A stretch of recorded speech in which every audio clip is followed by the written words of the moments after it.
you that are just dialing in and joining us, thank you so much for joining us for another live episode of Office Hours. So Office Hours is a series dedicated for folks like me who didn't have a great time learning in a formal learning capacity, but really found that value of learning in between your class sessions by getting to talk to your professors one-on-one. I am thrilled to be able to host today's guest, Samantha Stone, to talk to us about the difference between being personal and personalization across the buyer's journey. Samantha, thank you. And I also want to clarify, it is Samantha, right? Not Sam, right? It is Samantha. Thank you for asking. You're super well. I always get clarification on my name, MK, as well too, but I imagine there's a story behind the difference, the name you now go by with Samantha instead of Sam. Yeah, it's funny that you should ask because it's one of those very personal things. I really think names, when we're born, we're given a name, and our parents, you think, generally speaking, give you a name that they like that somehow is meaningful to them. And I happen to be given Samantha, and I actually like Samantha quite a lot, but it wasn't, I didn't pick that now, but as we get older, we actually get to take names that are meaningful to us. Sometimes it's our full name or a version of our name, or sometimes it's totally different.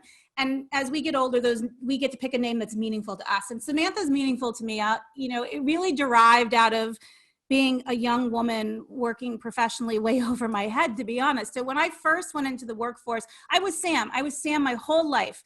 My dad called me Sam, my mom, my friends, I was always Sam. And so when I went to work, I was Sam. People called me Sam, and I thought nothing of it. It was just something that went along with it. And I kind of like it because it made me feel a little stronger. I don't know, something about Sam made me feel a little less feminine and a little bit bolder. Yeah, share, just one right? word, like one syllable, one word. Right? Yeah, I get it.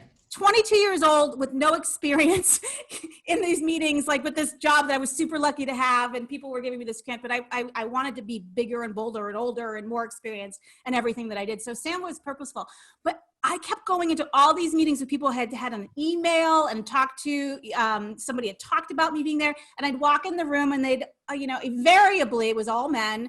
And at some point soon after that meeting, everybody would look at me and go, so is your boss Sam coming? Because we're waiting. And it would happen enough times for me to be like, time out, I'm Sam. What do you mean? Why? What are you talking about?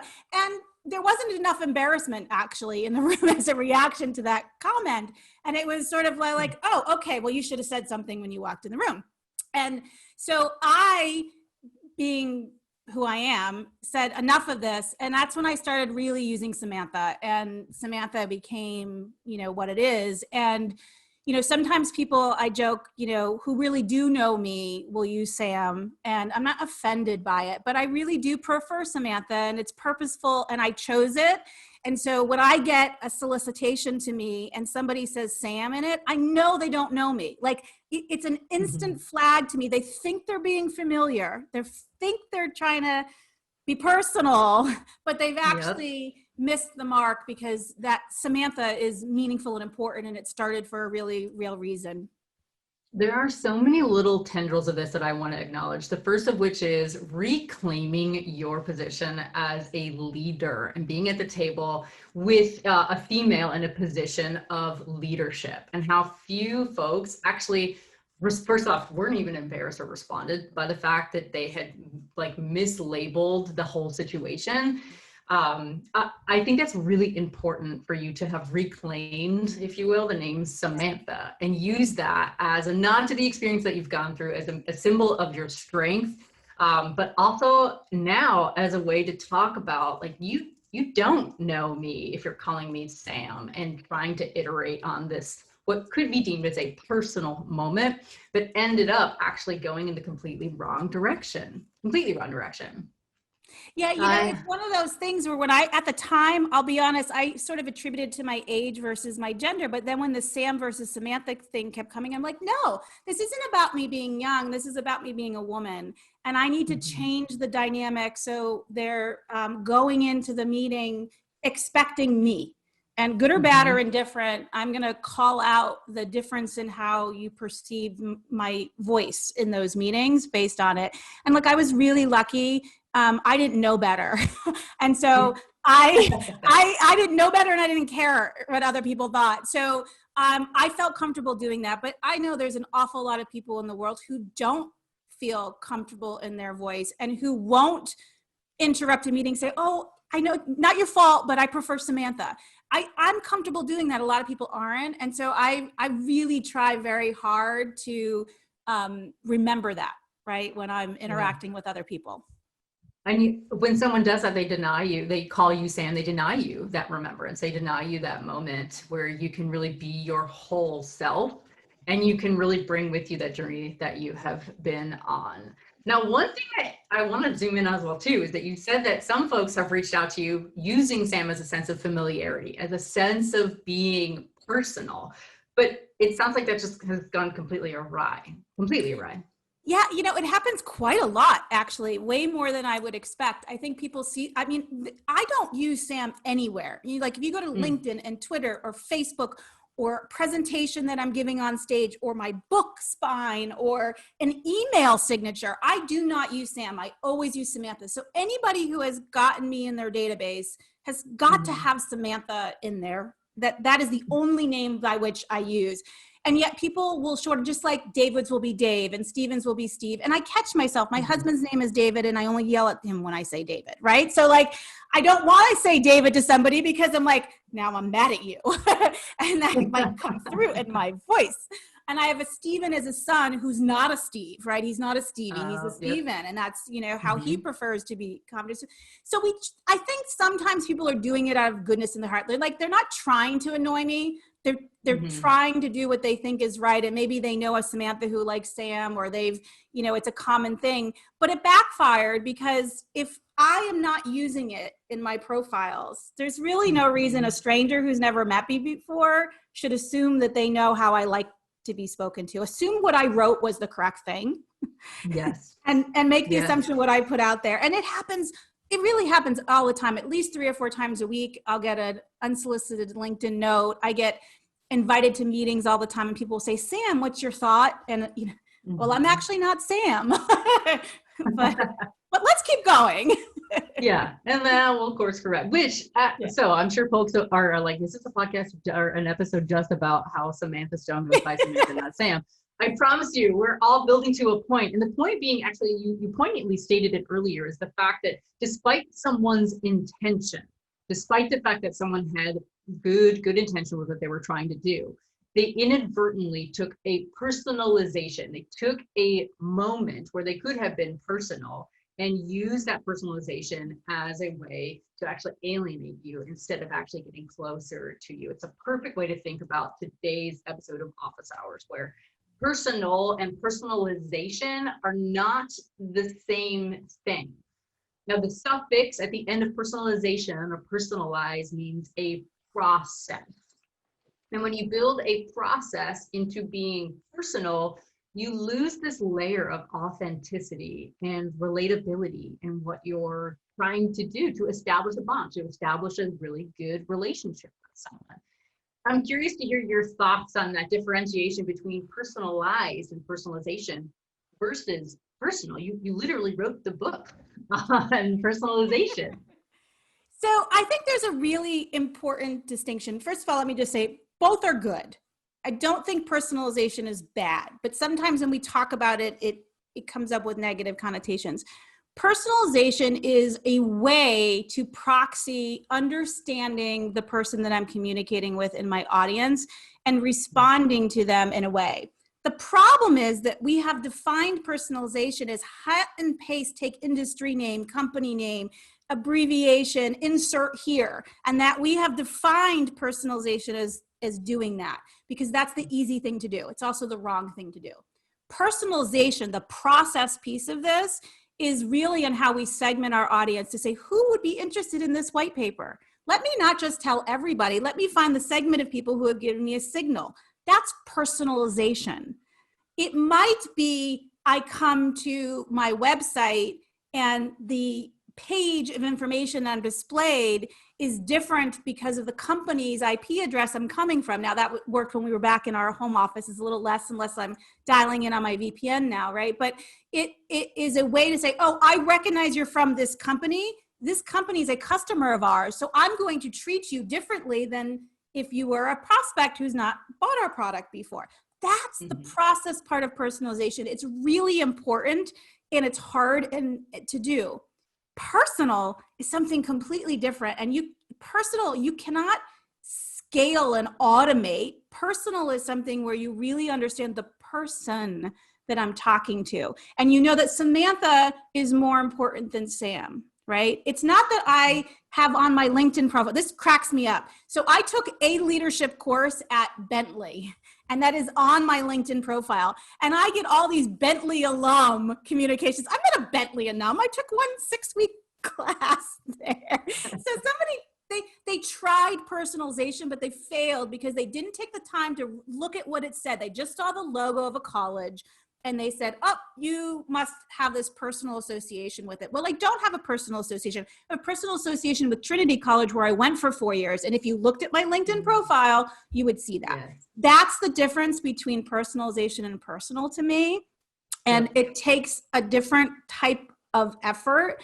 And it's really about who I am as a person. It's not about flags that I might easily be able to see.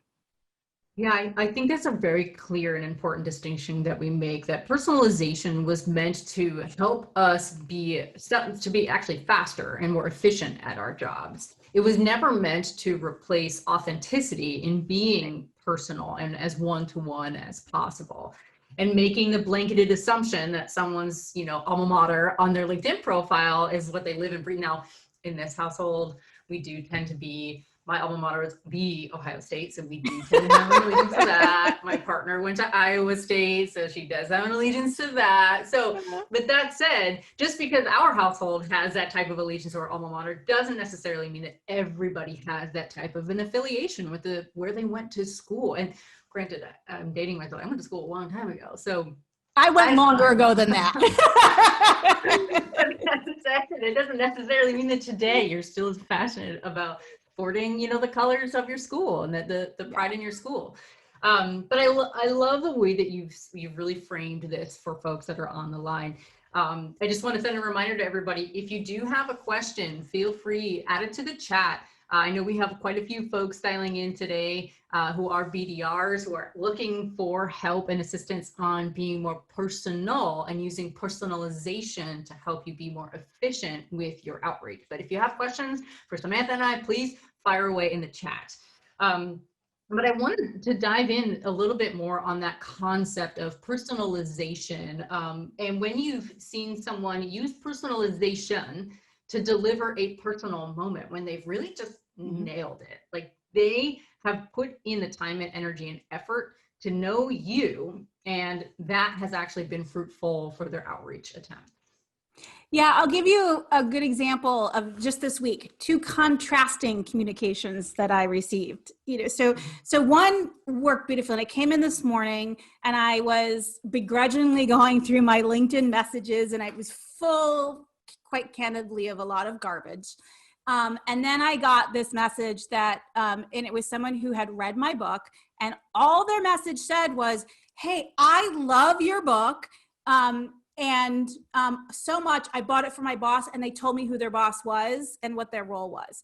That's what made the difference. It wasn't, they really had. I knew they had read it. They had told me who they were going to share it with. Now, I'm not going to go call that person and bug that person. That's not what this is about.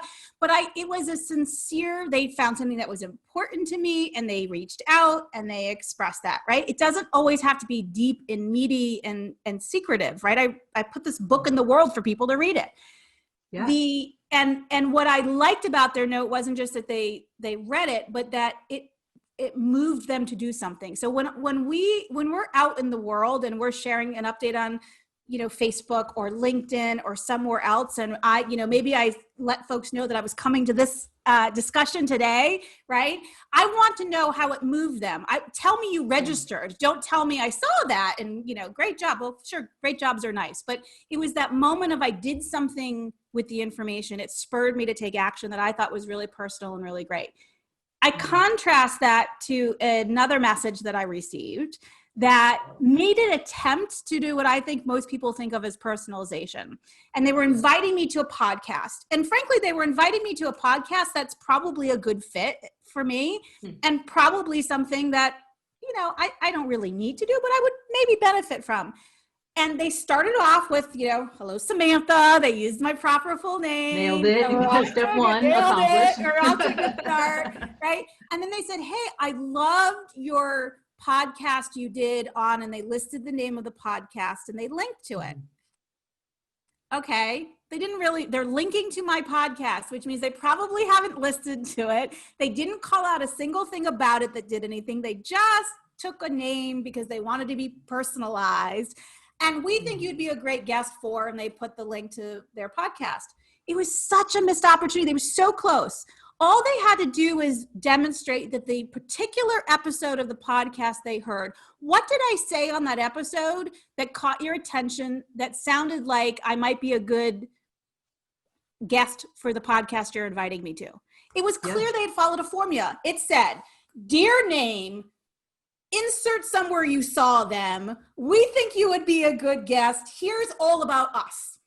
Yep. Right. And they didn't even at that point even talk at all about why that audience would be useful to me and why I might be interested in their audience and et cetera, et cetera. Yeah. I only know it was a good fit because I like to have walls of shame to remind me what not to do, went and looked up the podcast and like looked it up. But it was a formula. You can't use formulas to be personal. It's just doesn't work. Their intention was so close to good, but they blew it. And this other note totally got my attention. We had a really interesting couple exchange back and forth. And I sincerely will open the next message that person sends me now, because I felt like they at least attempted to get to know me and what was important. Yeah, I mean, what's so clear to me between these two examples, in addition to the framework and the formula, I definitely want to zoom in on that as well too, but is this concept of like hidden agenda underneath it all. The person who nailed it in this situation didn't have a hidden agenda. They were complimentary, they were engaging, they wanted to start a really authentic, relatable conversation with you. Now, the person who failed it, in contrast to the person who nailed it, they clearly had a hidden agenda, you know, and it wasn't even that hidden, to be quite honest. They weren't hiding it very well on the podcast. And that's okay to have an agenda when you're trying to reach out to someone, but you also then, if you are going to reach out to someone, have a what's in it for them mindset. What is the value of us interacting in this moment? What is the value on the other side of having completed the podcast, the meeting, the details of the next step in our conversation, whatever that might be? What's on the other side, so that the agenda isn't hidden, but it's also very clear to the person what they will get in exchange for the most valuable commodity any of us have today, which is time. If I could add more days and hours in the day, like, please, thank you, it'd be great. Yeah, well, you know, precious. That would be a very different conversation, and I'd want to have it if you figure that out. You know, I think it comes down to something really simple: is we have to play for the long game. What we want is a relationship with the person we're reaching out to. What we think we want is a meeting for 15 minutes to meet some checkbox of I scheduled so many meetings today. But it's not what we want. You don't want a meeting. You want a relationship. And if we plan our outreach around a relationship with someone instead of around a meeting, when you do have a meeting, if you have a meeting, it's going to be much better. I promise. It's going to be far more effective, far more useful, far more likely to share information that's going to be useful and effective for you. So sure, we all have an agenda. We're all out there trying to grow our businesses or get to know somebody new or whatever it is that we might be selling, right? But if that's the purpose, we've missed the chance to be personal, because it's then just all about my purpose. You know, it's such an important point that you say you have to play the long game. And so that, for context too, for everybody on the line, the BDR team at Alice actually sits under marketing. And it's such an important moment in our relationship with our customers that we really think through, what is that first person-to-person interaction going to look like? And so for me, I always am really intrigued by organizations who hire really young, maybe inexperienced, that doesn't have the professional depth that other employees might have into these BDR, business development roles, when in reality, they own such an important and pivotal moment in the relationship that you're trying to build with the folks you want to do business with. I'd love to hear your thoughts around that and playing the long game for folks on how playing the long game and being able to walk away from frameworks so that we get more personal and use personalized and personalization to help with some of the efficiency side of things, but not make sure that that first interaction goes awry. BDRs have some of the hardest jobs. My very first, what I would call real-ish job out of college was doing door-to-door sales. I was literally knocking on people's door trying to sell something. And so I really understand the challenge of what they do, but they are the front door to our brand. They are the first interaction of what they do. And we give them the worst tool as an industry, like not necessarily MKU and me personally, but like as an industry marketers, we don't arm the team well. And we don't arm the team well for a couple of reasons. One is we usually measure them by short-term metrics that is all about that volume of activity. Yep. And so we measure them by something that is a little bit in contrast to what actually is going to make them good. And then we hurt them by giving them templates. We think we're helping. We give them like, here's your LinkedIn email introduction template. We want to be nice. We're trying to be helpful. And our spirit is that they will use that to be a jumping off point and make it personal for the person they're reaching out to. But it doesn't work that way. It always comes across as a formula. We've all gotten so good at, okay, I know whose LinkedIn invitations to decline because I know they're going to be pitching me for a meeting, and I test my how well I'm doing this every once in a while, and I let people in that I know are going to do it just to see if my odds are right. And every time, no one disappoints me. They keep doing it. It drives me crazy. So right? It's because they're thinking about not the relationship, not the friendship that I want. I mean, it's almost like a friendship, right? That I'm trying to build with someone. If I want a business relationship in 2020, in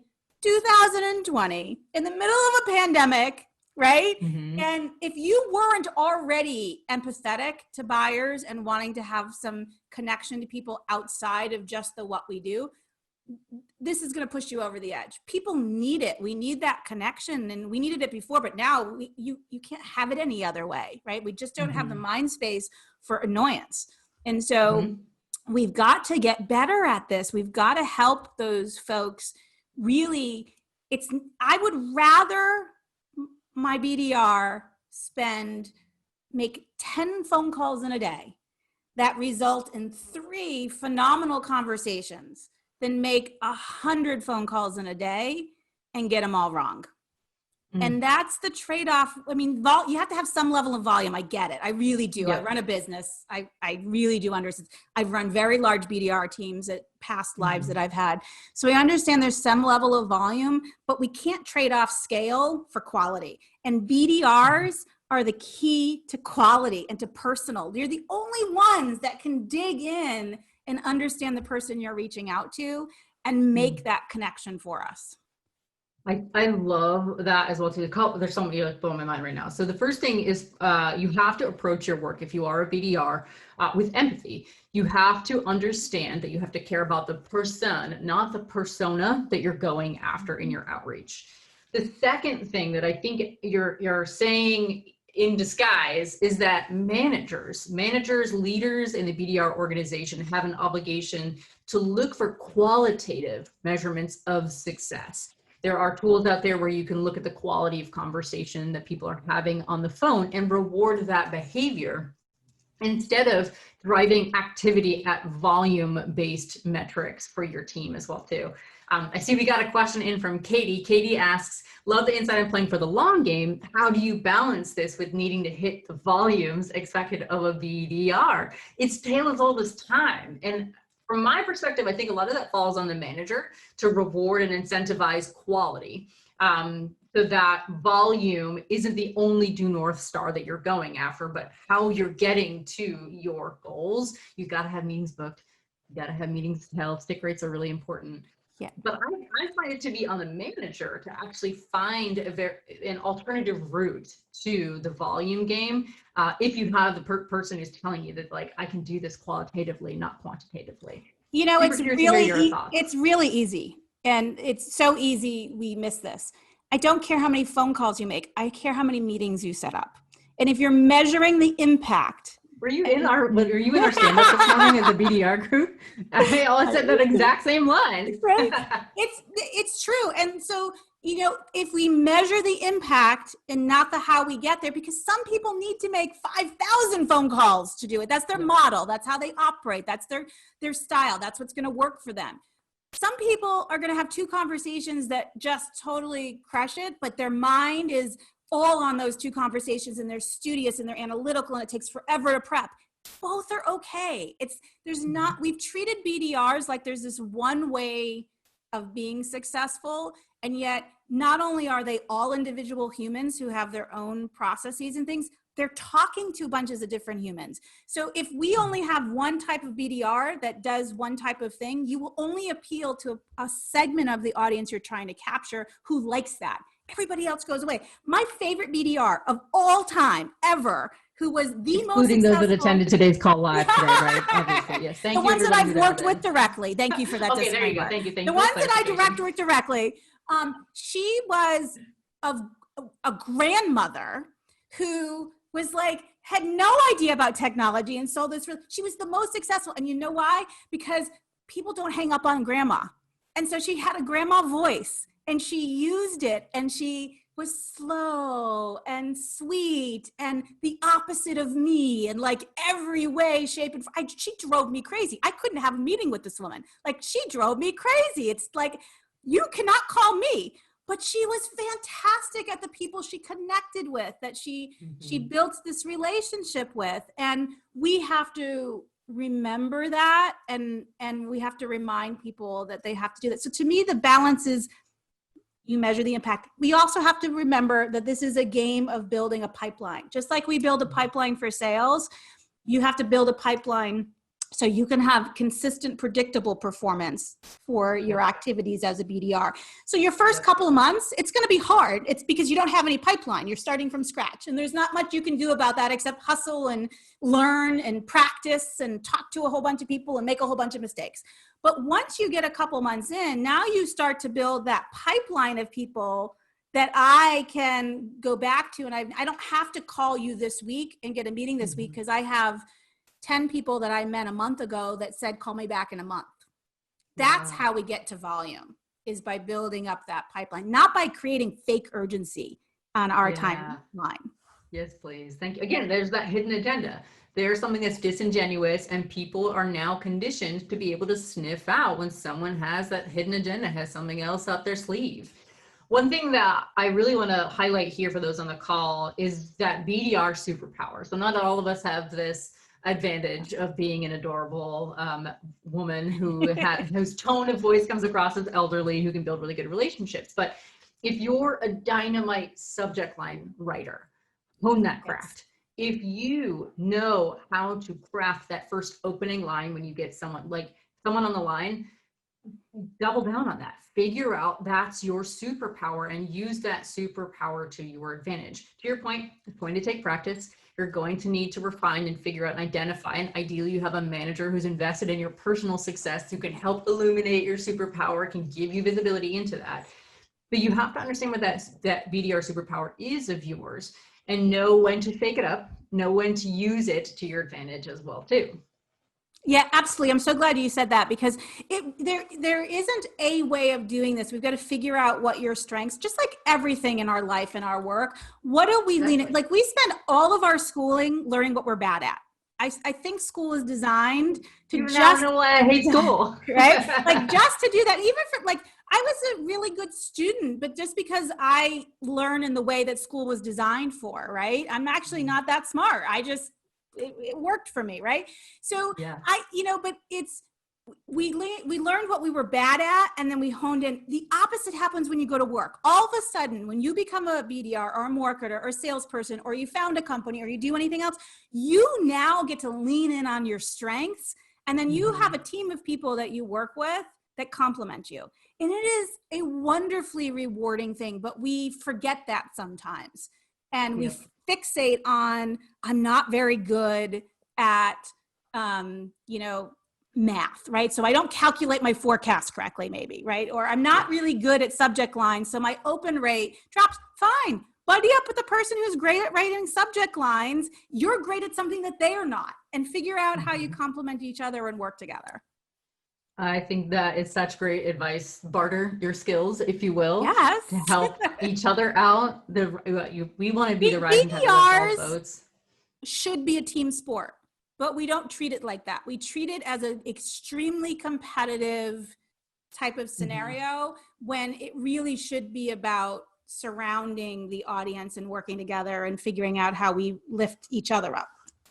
I love that. I mean, that's end on that note right there. Lift each other up. BDRing is a team sport. Right. Personalization is a way for you to develop a framework so that you can spend the rest of your time being personal. Would you say that's the right way to be thinking about personalization and personal on a scale, a sliding scale? 100%. Personalization works when we don't know much about somebody, right? When they don't have a relationship with us. It is the tool that we can use to start to build up enough to earn the right to be personal. We got to earn that right. And we do that by getting to know you. That's exactly the correct way of looking at it. And if you're a BDR and you're looking at your role and using personalization to drive your efficiency and velocity in your selling, and you're looking for those moments to be personal, the key is to hone in on that BDR superpower so that your personalization can be more expeditious, but you can use your superpower to be more and more and more and more personal every time you have, honestly, the privilege of getting to interact with someone you want to do business with. Yeah. And you really can't fake this. This is something that you can't pretend. I cannot go and spend, a lot of people like, I'm going to spend a half hour this morning. I'm going to go through my list. I'm going to look in and I'm going to insert sports team. I'm going to insert city I live in. I'm going to, that's not going to work. It's a place to start. And it's a better than nothing, but it more often fails than it succeeded. You really need to care about the people that you're reaching out to, and it has to be real. Empathy and authenticity, those two ingredients combined with personalization at the right time, personal with the right moment, and using your BDR superpower as the mechanism to get that done, all knowing that you have to be empathetic and authentic in the work that you're trying to do. Here's what I remember. Just one quick thing, and then I'll let you wrap up. But this is the most important advice ever for BDRs that I've ever. Ooh, we really buried the headline on this one. It's really not. It's not like it's not. But this is the really important thing. You want to remember that every single person that you're reaching out to, whether it's a phone call, you're having a meeting, or I'm sending a note, someday in a month from now, in 3 years from now, in 10 years from now, you're going to want to reach out to them again. And how do you want them to remember you? And that if you go into every outreach thinking that I'm going to want to reach out to this person way past when this campaign is over, it's going to change how you interact with them. And that will serve you well, because I promise someday in your career, in some other job that you may have, you're probably going to circle back around. I have people in my world today that maybe I haven't talked to for 10 years, but all of a sudden I'm doing a piece of research and their opinion would be perfect for it. And I want them to fill out a survey. And because I've fostered that relationship, I send them a note and I have like a 60% hit rate, right? Of people who then did the research, who are busy, who I haven't talked to in 10 years. I just want to remind you of those things, right? And it's because I carefully crafted that relationship and I'm careful what I put in front of them. I love this. My dad always says your network is your net worth. And you thinking about playing the long game as you're in business development, that's the key. You're not thinking about a long game of like after that deal is closed, won. You're not even thinking about that renewal that comes up. You're thinking long term, I will eventually be in touch with this person, because let's face it, our world are all really small. Our TAM is pretty much all the same as one another at this point in time. So you will more than likely interact with someone much later on down the line. Oh, I love it. Thank you so, so much, Samantha. It was such a pleasure to just riff with you on these ideas about how personalization is a framework, personal is about being empathetic and authentic, and that you need to use your BDR superpower to be able to get that authenticity and empathy in front of the folks you want to do business with. Thank you so much for your insights and for teaching us this today on office hours. Thank you for having me. This was a great conversation. Oh, you know, we just try to do what we can do, the best we can out here. It's my For those favorite of you stuff. that dialed in, for those of you that dialed in, thank you so much for joining us live. For those of you that are watching on demand, if you have any questions, how can they get in touch with you, Samantha? Ideally, not using the word Sam on a message, but Send me LinkedIn is a really easy way to get a hold of me. You can just go to Samantha Stone on LinkedIn. Also, marketingadvisorynetwork.com. Easy ways to phone numbers and things. And call me Samantha and show me you have a question, and then I'm going to be the first to respond. Right? Like call I you Samantha and love don't reference Bentley. Bentley's not important to me. And I know that I live in Boston, but I really don't care about the Red Sox. And I'm sorry. I'm not, I know that offends a lot of people, but I'm just not a baseball person. I'm with you on that one. It's a little slow for me as well, too. Well, again, thank you so much for joining us on Office Hours. And I'd love to bring you back on another episode in the future. Maybe we talk about, gender bias in the workplace. I don't know. That one really struck a nerve with me. I'd like that. So thank you so much, everybody, for dialing in. Thank you so much. We'll talk to you soon, and join us next week on another live episode of Office Hours. Bye.